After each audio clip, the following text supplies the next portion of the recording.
And I think we are live. Hello, everyone. Hello to Simon. How are you doing? Hi guys, how are you all? Good. So today we are. It's week one, right? We're now just over a week. We launched a week ago at 11 a.m. So now we're in. Well, I don't know how many hours are in a week, but that many plus 7 or whatever it is. And what a week it's been, huh? Yeah. Kickstarter's basically become my default way of knowing what day it is. Before this, it was whether the rubbish bags have been put out. Now I can tell because of this campaign what day of the week Well, it is.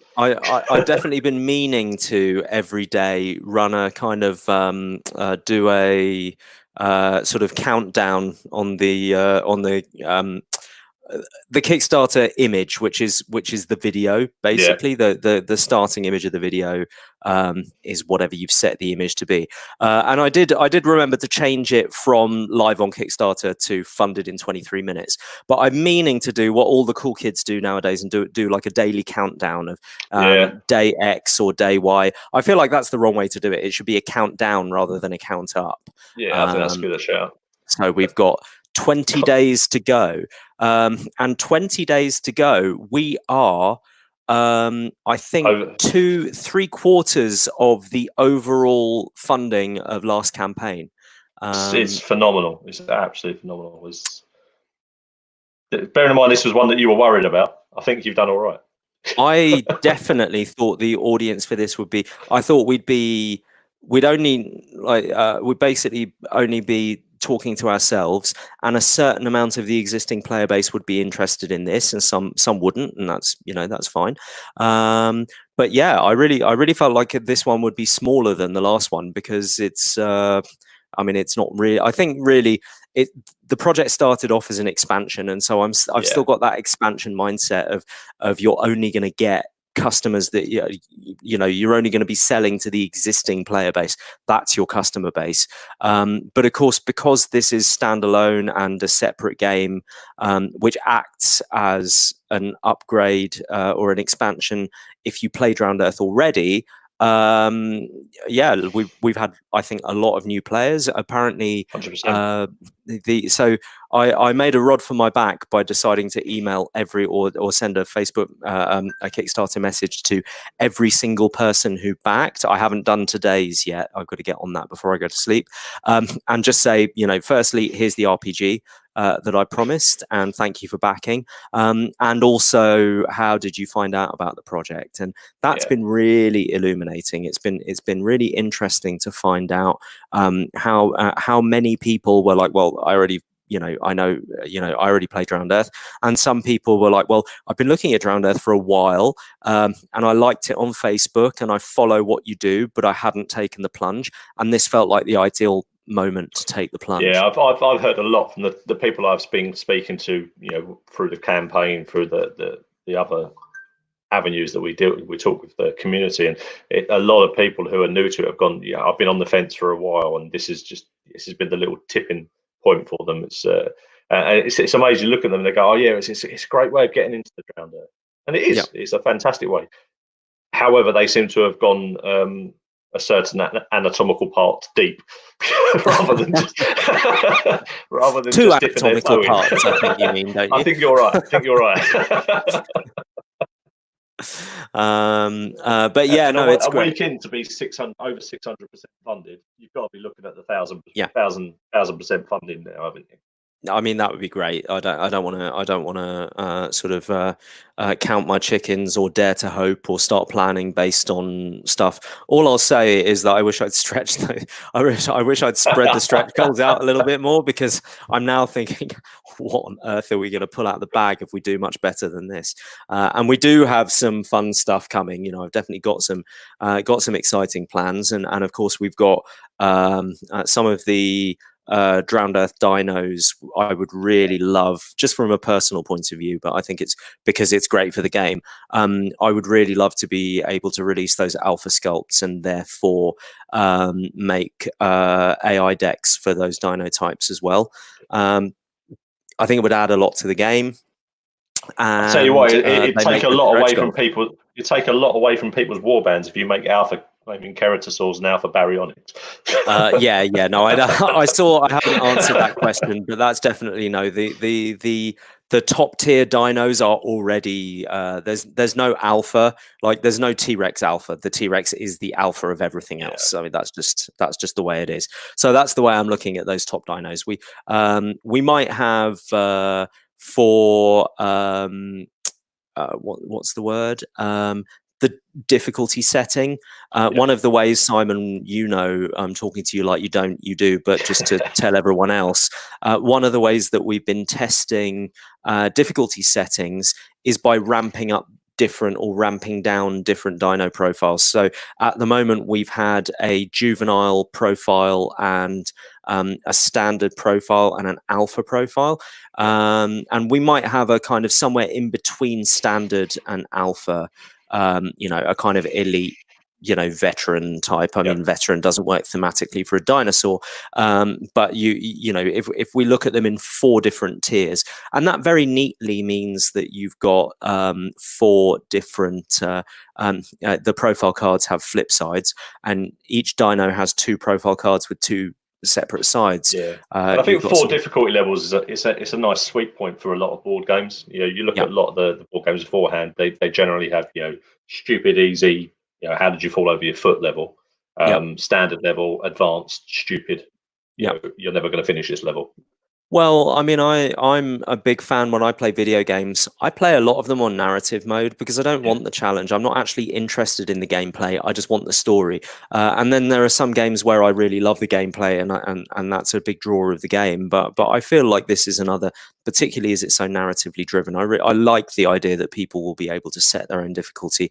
As I've said, I don't know exactly how we're going to do that. We've been looking at several different plans, and at the end of the day, we'll make a judgment call on which one of them we think is the best, and then nail down the detail on that and play test it until it's looking really solid. But I think it works to have a kind of a souped up version and a basic version of the big dinos, but not all 4. I mean, I don't want to see a baryonyx juvenile, like that just doesn't quite seem right. It's called a Utahraptor, isn't it? Yeah, exactly. But yeah, those are all things to think about. But we are looking like we're heading towards now the Dilophosaur Alpha. And I am hoping that tomorrow I might even have something to show for that, because we have been working on the sculpt. Again, I was kind of taken by surprise at the pace. We've sort of ramped up and gone through those stretch goals.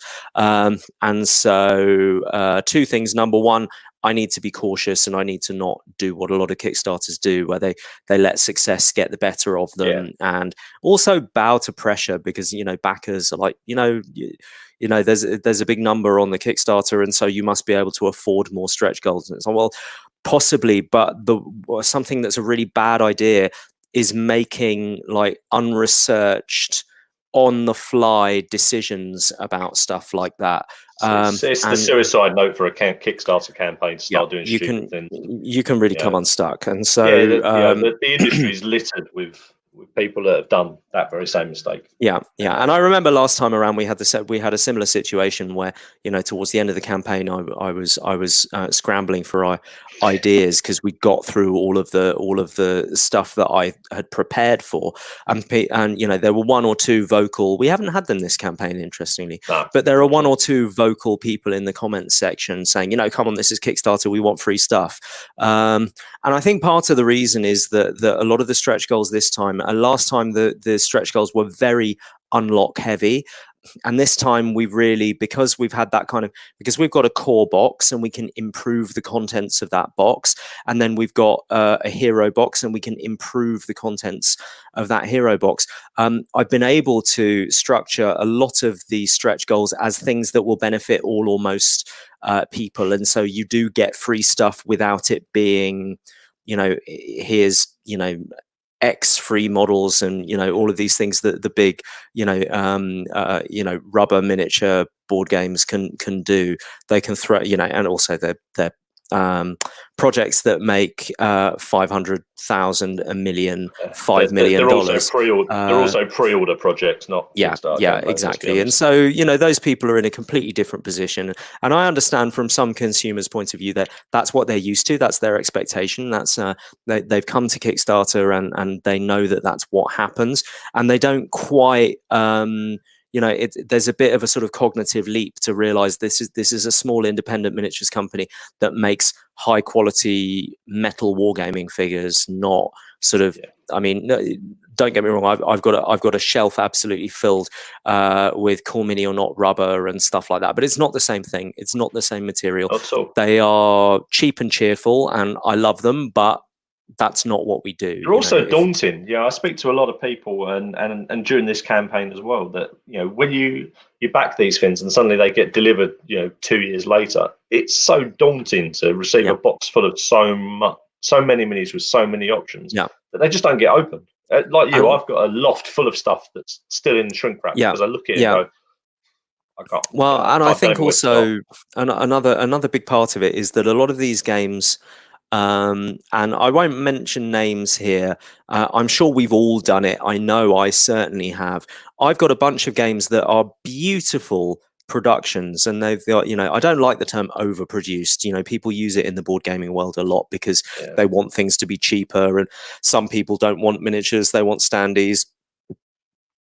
We've got that angle covered. But, you know, there's that kind of expectation that you've come and you've bought all of this stuff, but what you've actually bought is a game. And unfortunately, I think because so many people on Kickstarter are ravenous for the stuff, some of these smart companies know they don't need to make a good game. They just, in order to have a successful Kickstarter, they just need to throw plastic models like confetti and people will back it. And the game arrives and it's actually not very good. And I've got a number of those where I open it and I sort of stroke it and I think this is full of lovely stuff, but I need to, you know, take a week's holiday from my day job and design this game again so that it's actually a good game, because the components deserve a good game. But unfortunately, they know that people don't buy on Kickstarter because of the mechanics,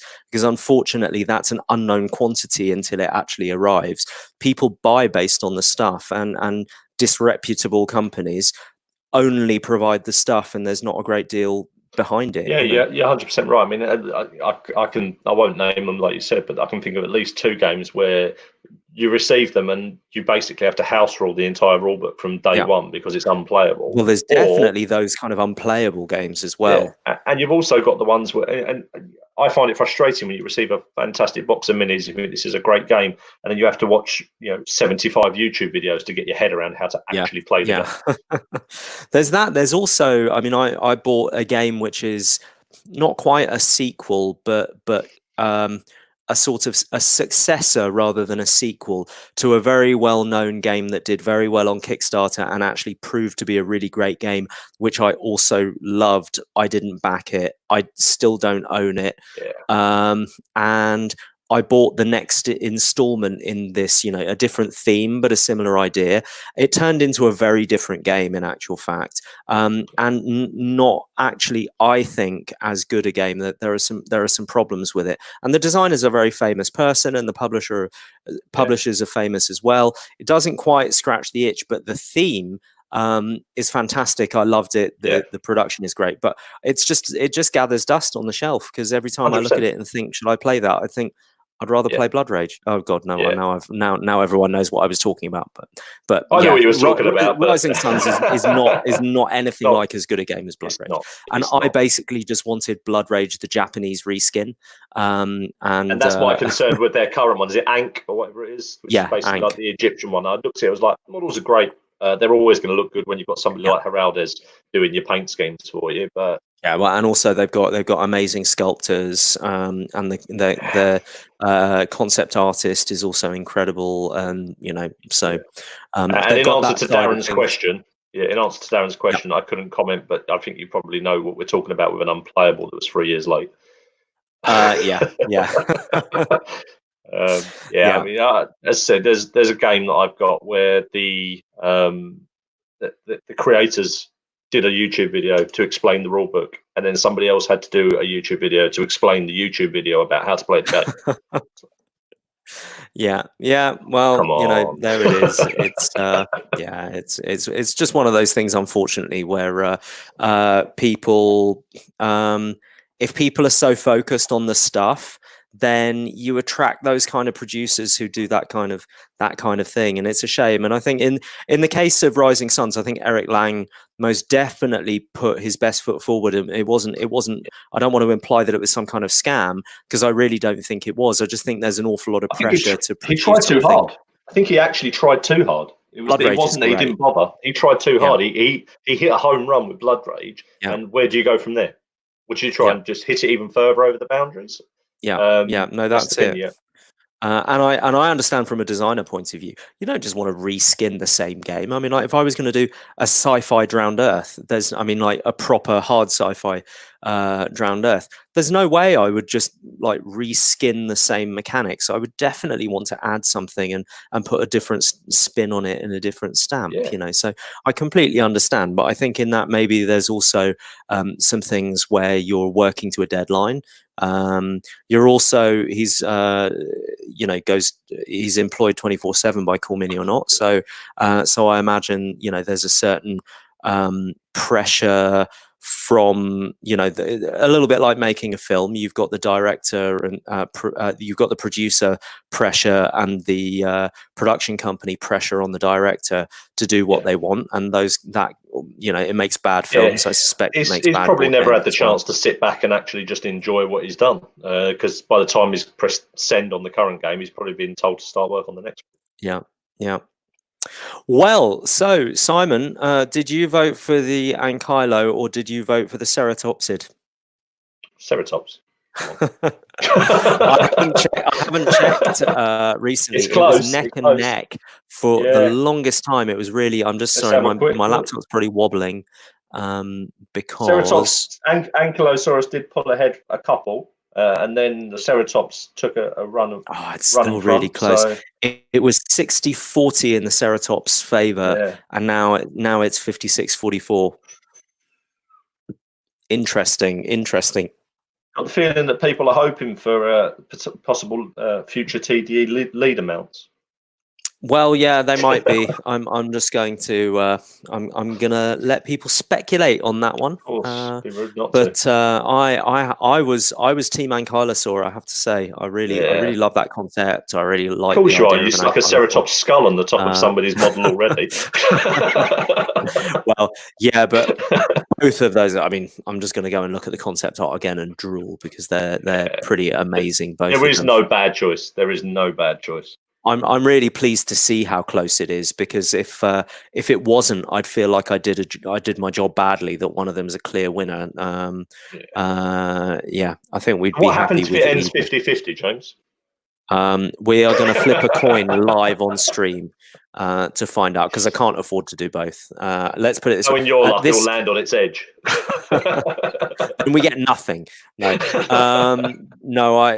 the campaign would have to do a lot better, because they're going to be really expensive to make. Of course. And those big dino sculpts are expensive to do. The guy I'm using for them is fantastic. You get what you pay for. I can't afford to do too many 100%. Of them. You've kind of given everybody we discuss it a lot anyway, but you've kind of given the rest of the people an eye into that production process by seeing the price of a gene splicer. So gene splicer is already discounted to what it actually costs the company to create a single. Yeah, we pretty much on the gene splicer go 50-50, and that's why they are restricted, because I've only got a certain amount of budget to be able to put into that as well. It's not a great way to make money, but it's fun and I like it, and I think it's nice to have the community involved in the creative process like that. And so I'm really happy to sort of subsidize it and to do it. And I think, if it was really the cost of bringing a model to market, I don't think people would do it. And so, but there it goes. The Wayfarers are there, and that's why they're there, because we did that in the first campaign, and this time we've opened it up to any faction and let people have a lot more choice, which is a decision I definitely stand by. I really like the idea that 100%. not only can you become a gene splicer and choose your model concept, but you can actually play with that model in your faction of choice. And it's taken a leading role in the shaping of the game as well. Yeah, absolutely. And the background, and we didn't have elephant people or bird people, and now we have elephant people and bird people. And I probably never would have written them in, not because I don't like the ideas, but just because they weren't on my radar. So it's a genuine way to put your mark on the project, and it's exciting. I like it. And I really enjoyed last time working with all the people and their different ideas. That collaboration was really fun as well.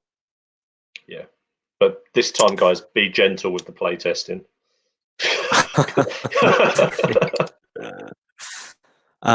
Cool. So I think it's probably question time if we've got some. Yeah, I think it'd be rude not to. So I've got a couple of questions that have come in prior to the stream. So first one. Now we've seen that you're hoping to unlock giant herbivores. Is there a chance that there might be a scenario with a massive alpha predator that's basically almost unkillable but needs to be avoided? Not in this Kickstarter, but in the future, yeah, definitely. And we've already got that sort of. We really need to enshrine it properly. The Hunt the T-Rex scenario that Matthew Woods designed. So we should really have that as a download on the website. The reason why I've been holding off is because it should really be Hunt the Kuratasaur. Do you know what? Why don't we? No, I'm looking for stretch goals. So I'm going to say live, and I'm going to commit to this. We're going to do a Hunt the Kuratasaur stretch goal with a Kuratasaur AI deck. We'll have to charge for it. We'll have for the deck of cards, it'll give Bryce in Australia a reason to have so many of the Kuratasaurs. Yeah, exactly. Yeah, we'll make sure we write the scenario so that you need 6 just to keep him happy. I think that's the old Hunt the T-Rex scenario. If we make that Kuratasaur and do a Kuratasaur AI.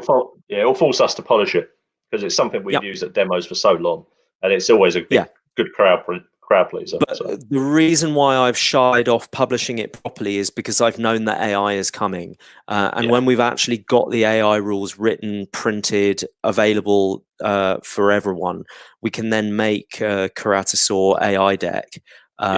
Or maybe it might even let's do a unique one. It'll be more fun like that. I was thinking it could use the Baryonyx one, but it'd be better if it was unique and had its own character. So all right, we're going to do that. Cool. Well, you heard it here, guys. There's that's a stretch goal. I don't know whether we'll unlock it, but that's a challenge, guys. 1000%. Remember. Right. So next one. And this is an important one, especially as people are mentioning whether you're going to keep the pirate beard after this lockdown's finished. Do the Corsairs have a ship? And if so, what is it called? So the Corsairs are much bigger than the just the 5 or the 6 people that we've seen, and both Jay and Dahu are both captains of their own ships. So not only do the Corsairs have a ship, they have a number of ships, and I'm going to tell you the name of Dahu's ship is the Kraken. And maybe it's a little bit more than just a ship. Doesn't just float on the water. That's all I'm saying. Just quickly, somebody get him some more whiskey. We can get more out. But I'm on the red wine tonight. All I'll say is look at her harpoon gun and have a think about that. Definitely. Before anybody asks, no, there won't be a black pearl. Okay. This one we constantly get asked this one. but we'll ask it anyway. No, We've got carnivores, we've got herbivores. Are we getting flying dinos? not this Kickstarter, but it's definitely something that I have. Not only have I been thinking about it, I have devised several fairly closely connected different plans for how to make that work. So I think, shall we say, if this Kickstarter does well, and if we manage to get Alaia Chronicles Raptor Claw Island selling at retail, and everyone spreads the word about it, and we do a good job with it, I will make Alaia Chronicles Chapter 2, and maybe this time next year we'll have a Kickstarter with some pterosaurs in it for another chapter in Alaia Chronicles with some flying dinos. There you go, guys. The challenge has been laid down. And I think, Florian, 100% there's going to have to be an airship in that one. Yeah, why not? And Mac's got enough of them that he needs a reason to use them. Excellent. All right, so those are the questions I've had previously. Let me just double check and make sure we haven't got any more. I have been seeing my phone pinning off. I had a couple of comments in there that people are totally fine if we get to the point where stretch goals stop. They'd rather have a game that's actually going to exist than a load of empty promises, which I don't think is ever something we were going to agree to. Cool. Right, let's have a look through and guys, if you've got any questions in the chat, drop them in and we'll start going through them. Let's see. There's a lot of banter going on between the Team UC Pirates and Team UC Dinos. Good. Have you signed up to a team, Simon? I've stayed silently neutral. See, I've signed up to Team UC Pirate. However, I'm probably very similar to you. I'm closetly hoping that both win. on the fence, yeah. 100%. It's quite painful on there. Excellent. Right. So, Matt, behave yourself with your lists of stun. We don't want any more Dilos with Dilo Alpha and Cursor and Fania. No, just no. Behave yourself. Okay.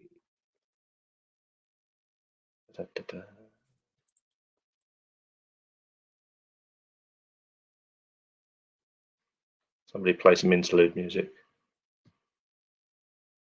I'm not going to sing. No one will be grateful. That's a great idea. Yoka, will there be a flying upgrade for Bluewin in the future? Yeah, I really like that idea. Not? Why the hell not? Yeah.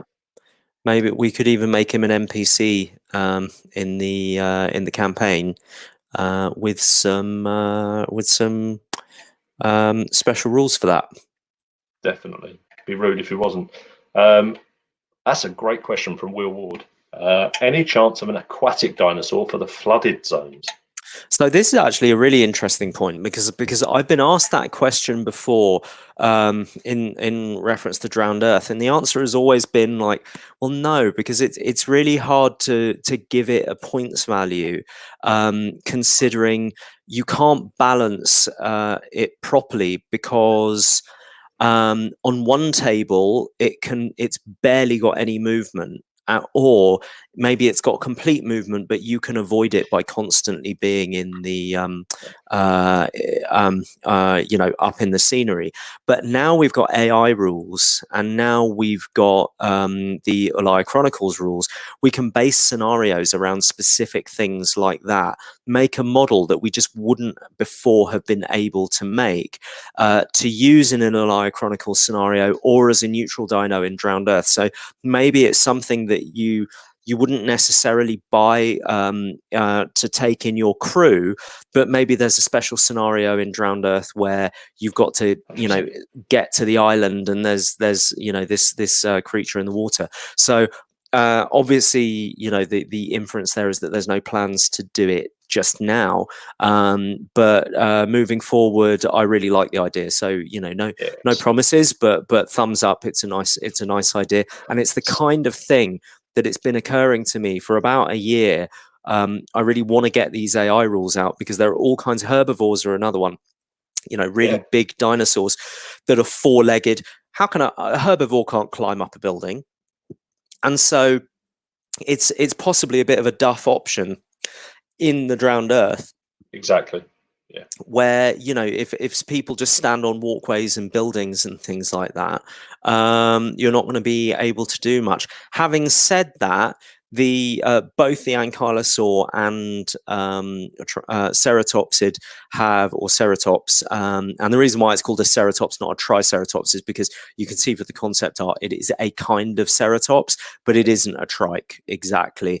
And the same is actually probably true of the Ankylosaur, because the Ankylosaur would be like this big if it was in its real scale. So it's going to be you know, what they call an Ankylosaur in the Drowned Earth, but it's actually going to be a kind of hybrid of Ankylosaur and another kind of Ankylosauridae, I think is the name of the family, where it's a similar idea, but like a slightly more dwarfed version of it. Because of course it's difficult to find dinos that are all fit our scale perfectly, but you and still the background want lends to it, because you know they're all genetically enhanced, they're all genetically designed. So exactly. And let's be honest, we play games with toys, toy miniatures, so you know reality probably isn't something that we should be taking too much. I like a good dose of reality in my fiction. I want it to feel world plausible at least, and I think that does. You know, the genetic engineering hand, you know, definitely. Jedi hand wave is completely plausible, and it works, and everyone wants their favorites regardless. So why shouldn't they be able to have them? That's 100%. What I think. And you know, for me, I know you're probably the same. The most exciting part about this is that it's opening up an area that we've been talking and playing around with in AI controlled people for a long time. You know, we've always had the ideas of these tiny little scenarios like Egg Hunt and things like that, where an element of AI has come into it, and this is just allowing us to take it a hell of a lot further. And I realised I went on a tangent in the middle of answering the question, or I was going to give a little bit of a tip. There is possibly a way that we can make things like Ankylosaur and Ceratops and those big chunky herbivores relevant in a game where they've got 4 legs and they probably wouldn't be able to climb up the side of a building. Some of the profiles that I have been working on designing, both of them in the Drowned Earth, is the idea that they can either club a building or ram into a building, shake it up and knock people off. So that's a kind of way to make them tactically relevant and interesting. It's also thematic, and also like it's going to be really fun doing that. Definitely, and you know, there's loads of other things that we could look at to answer the previous question with regards to, you know, water-based creatures. You know, almost you could, you know, add an element to scenarios, almost like a weather element, where, you know, if you drop into the water, there's a chance that something's going to have a nip at your ankles. Those sorts of things. And we've got those. It's sort of all of that lives in the alternate rules chapter that we unlocked in the original Kickstarter, doesn't it? Exactly. Cool. So, any other questions, or are we coming to last one? I think from Florian. Have we decided on pets? All I will say is get ready for Dino Hunt. We're going to have to catch that little thief. Whatever it might be. So it wasn't, I read it back and realized I didn't make it clear. This is the same equivalent. This is how we made Liana last time. We're going to do the same thing. The community is going to decide what this little thing is by answering various questions and you know, during the choose your own adventure stuff. And so what no, I won't say that because I'm going to leave it to the community. I know if I say my 2 different ideas for how we might be able to use it in Raptor Claw Island, one of them will definitely win, and I really want people to actually I want their decisions to matter rather than everyone just guessing, well, which one of these decisions will lead to that result, because that's what I want the thing to be. But we'll see. There's a lot of hype, you know, we're blowing his mind apparently with all the future possible models and the effects of the cinematics of the game. And Florian's asked if he can have one last question. He wants us to elaborate on the role that Venk plays in the firm. Well, personally for me, he plays a role of winding up Matt Vile every time we play by standing in the building and shooting him off the table. But you know, let's elaborate more. Having said that, Matt Vile has the most hideously amazing luck with Hove. Anyone I've ever seen. I mean, Hove is already a disgusting. I actually literally drowned in playtesting. Actually, downgraded Hove's stats purely because of Matt Vile. Yeah, he wound us up.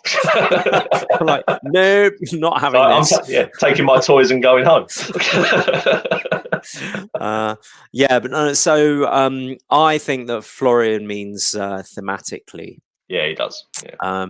So I don't know if I want to say too much because that, you know, I left all these. I put my hands up and say I'm sorry because you know, I left all these breadcrumbs when the game dropped a couple of years ago and haven't really moved the fluff on as much as I would have liked to, which is why I really like the idea of coming to Alaia Chronicles.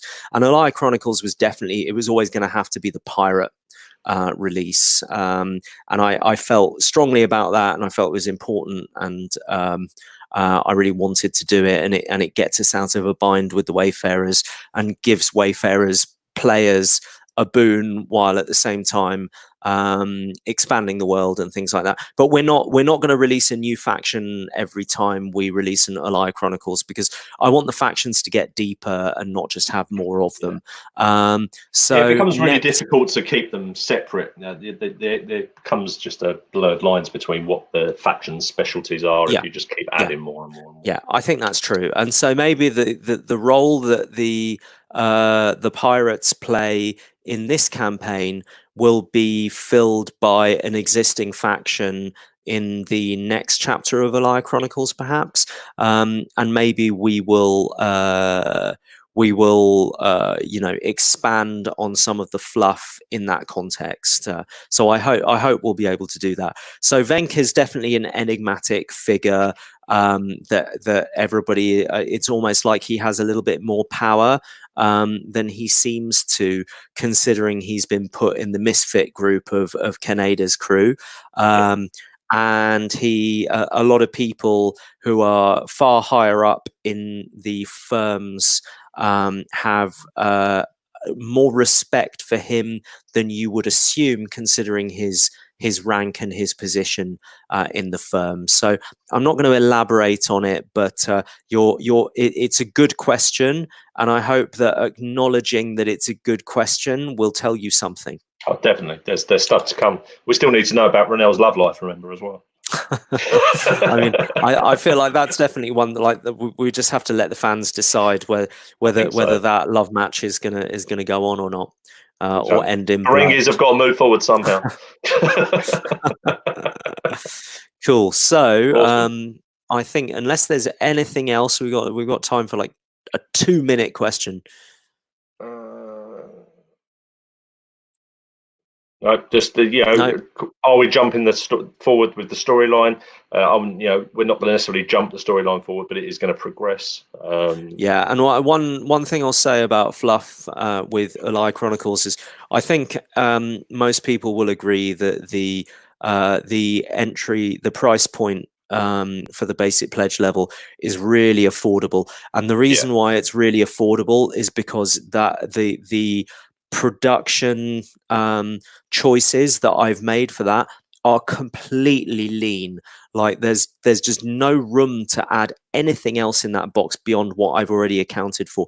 So we're able, by economy of scale, to upgrade the quality of the components, but not really the number of the components. Having said that, there might be a few stretch goals that we'll see in a minute that do that just a little bit, but it's really tight, really, really tight. And so I'm not going to have a lot of room in the Alaia Chronicles rulebook for extra fiction, which is something that I'm disappointed about. I will see if I can. I hope I'll be able to squeeze some in. Something else that I'm looking at is possibly splitting one 48-page rulebook into two 24-page rulebooks. So then you've got your rules reference and campaign guide. Your rules reference on one hand, and then on the other hand, you've got your campaign log and your original walkthrough. And then the Drowned Earth AI rules will go into one or other of those. If we could squeeze in a little bit of fluff in small writing, I'd love to, and I hope we'll be able to, but Yeah, and it's It just something that we've been depends. speaking about for ages. Like, not in this, but maybe a future project around an art book or a storybook, almost to add Well, I that feel fluff like anyway. the best way to do that is in an RPG title rather than Agreed. a dedicated art book. Right, my cat's decided to come and say hello.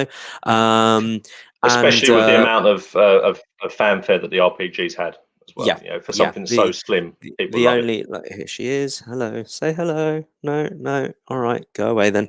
Um, the An RPG is a big project, Yeah, and they're also, I don't mind telling people on air, they're not like particularly profitable unless you sell a lot of copies. It's not a very good way to make money, considering no, how expensive in terms of time and artwork. And I couldn't write the whole thing myself. I would have to hire some other writers as well, and so it's every bit as expensive as releasing the Drowned Earth the first time around, but you're only selling one book.